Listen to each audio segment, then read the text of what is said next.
Netherlands. Barack Obama has urged the young people of the world to stay angry over climate as he addressed the UN summit in Glasgow. After a rapturous reception, he also followed the lead of Joe Biden in scolding China's and Russia's leaders for not attending in person. Poland is accusing Belarus of trying to trigger a major confrontation along the border as it attempted to stop thousands of migrants from getting into the country. Poland's government held crisis meetings on Monday and deployed 12,000 troops to patrol the border. After 600 days, the US has finally lifted the pandemic travel ban, which has kept out people from more than 30 countries. There were joyful reunions at airports in the US as families who've been separated were together at last. Only vaccinated travellers can enter the United States. Risking a civil war, the UN has a dire warning about the conflict in Ethiopia's Tigray region.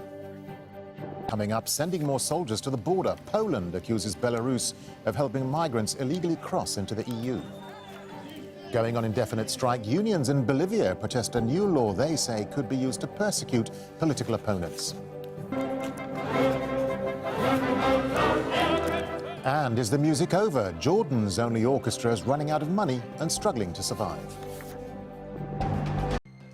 The EU calls for sanctions against Belarus after accusing its government of instigating a refugee crisis on the border with Poland. Hello and welcome to TRT World, live from Istanbul. I'm Yashni Padiachi.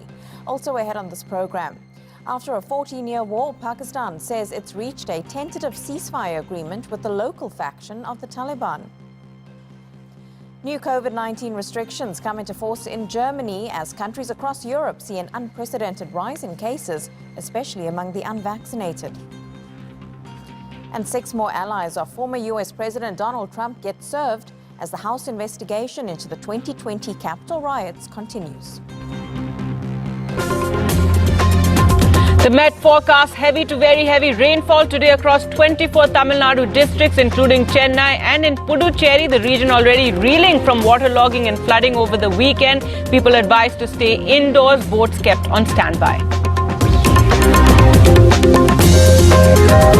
4 babies at a government-run Kamla Nehru Children's Hospital in Bhopal die in a fire that broke out on Monday night. An inquiry has been ordered. According to reports, no fire extinguishers were working.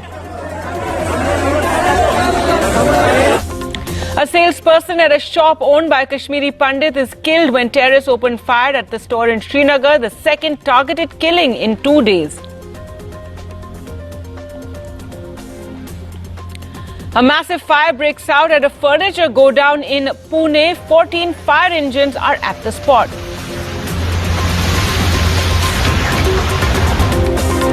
After combating dengue, now UP authorities are concerned over the spread of the Zika virus in Kanpur, which can lead to rare neurological disorders.